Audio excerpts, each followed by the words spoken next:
You ever notice how some folks just got a light in them? They feel everything: joy, pain, hope, heartbreak, like it's running through their bloodstream on high voltage. These are the empaths, the soul listeners, the quiet warriors. They love deep, give easy, forgive too often, and wear their hearts like open windows in the middle of a storm. Now, on the flip side of that coin, there's a different breed: the takers, the charmers.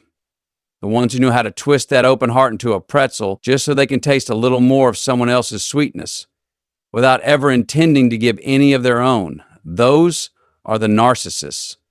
Masters of the mirror, but allergic to reflection.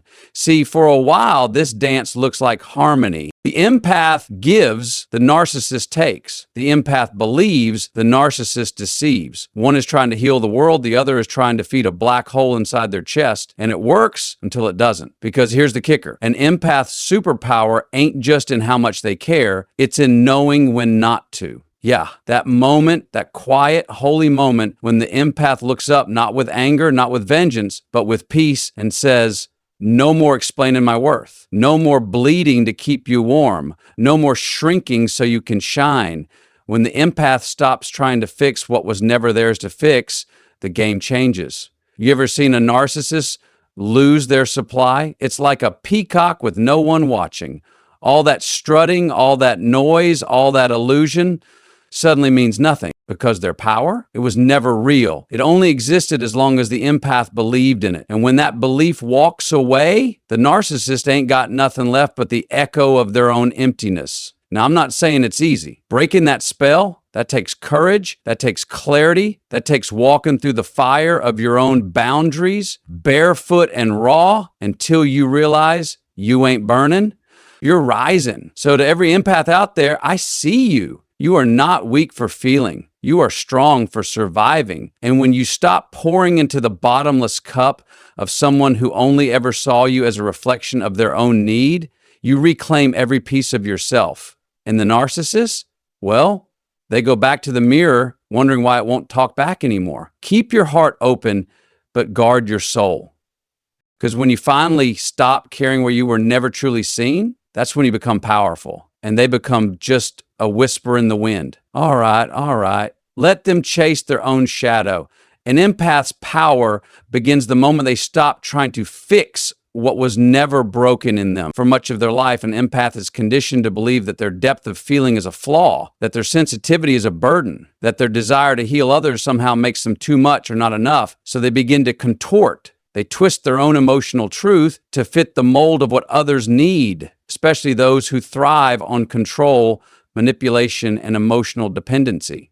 You got light to walk in. The empath doesn't just feel love, they embody it. They give it freely, often without asking whether the one receiving it is capable of honoring it. That's where the trouble begins. You see, when an empath meets a narcissist, the dynamic feels magnetic.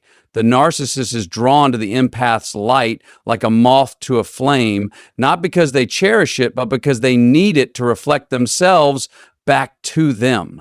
They don't seek connection, they seek validation. The empath, ever attuned to suffering, sees past the mask, or thinks they do, and believes that love, understanding, and sacrifice can heal the wounds beneath. And so begins the cycle. The empath gives, the narcissist takes. The empath forgives, the narcissist repeats. Each time the empath bends, they believe they are serving love. But in truth, they are slowly abandoning parts of themselves in the name of a connection that only exists in their hope, not in reality. The moment of awakening often arrives quietly. It's not always a dramatic breakup or a final, cruel word. Sometimes it's just a long stare into the mirror after yet another sleepless night, realizing that the emptiness they feel isn't because something is wrong with them, it's because they've been pouring themselves into someone who was never capable of holding them. That's the shift.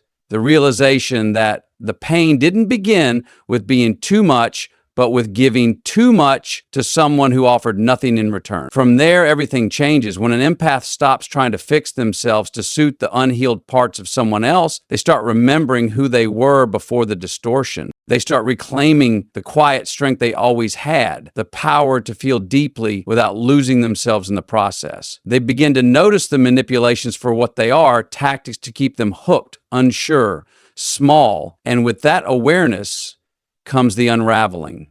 The empath stops explaining, stops defending, stops apologizing for having needs of their own. What emerges is not a colder person, but a clearer one. Someone who knows that compassion without boundaries is self-destruction. Someone who sees that being kind doesn't mean being consumed. Someone who understands that real love does not require the erasure of the self. The empath starts listening to their own inner voice again. The one that always knew something was off, even when the narcissist tried to convince them otherwise. They start rebuilding trust with themselves. They start honoring the subtle cues, the uneasiness in the gut, the tightness in the chest, the weariness that comes from always walking on emotional eggshells. They stop seeking closure from someone who never offered true connection. They realize that their need to fix was never about the narcissist. It was about proving they were enough, but they always were. And in that moment, the moment they stopped trying to repair themselves for the sake of someone who never valued their wholeness, they step into a quiet, profound power. Not loud, not boastful, but solid. They don't need to shout. They simply no longer engage. The narcissist senses it too, that the mirror is no longer reflecting them back, that the source of their control has gone quiet.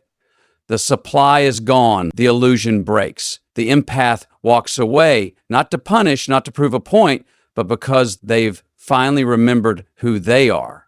You. Without an empath's attention, the narcissist loses their illusion of control and becomes irrelevant. Narcissists operate in a world fueled by admiration, reaction, and validation. They thrive on being seen, on being mirrored by others, especially those with the emotional depth and sensitivity to reflect back an idealized version of themselves. The empath, with their natural instinct to understand, connect, and heal, becomes the perfect canvas for the narcissist's projections. For a time, the narcissist feels powerful, seen, significant, not because of who they are, but because of how the empath makes them feel. This power, however, is not self-generated. It's borrowed. It's dependent. It requires a constant stream of emotional energy from someone else.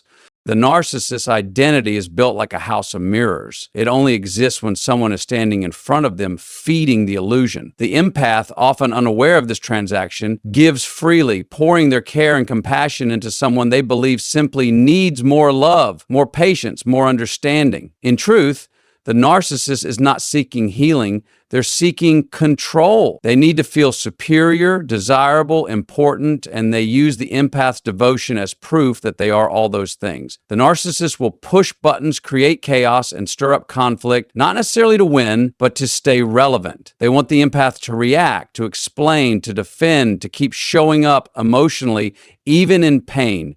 Especially in pain, because reaction, whether it's love, anger, or confusion, still centers the narcissist, still feeds them, still validates their importance. The empath's attention is the fuel. It's the applause after the performance. It's the mirror reflecting the costume, the charm, the carefully constructed mask. But when that attention fades, when the empath stops feeding the cycle, the narcissist begins to crumble.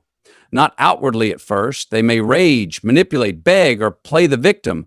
But beneath it all, there's a desperation, a panic, because their sense of self was never rooted in truth.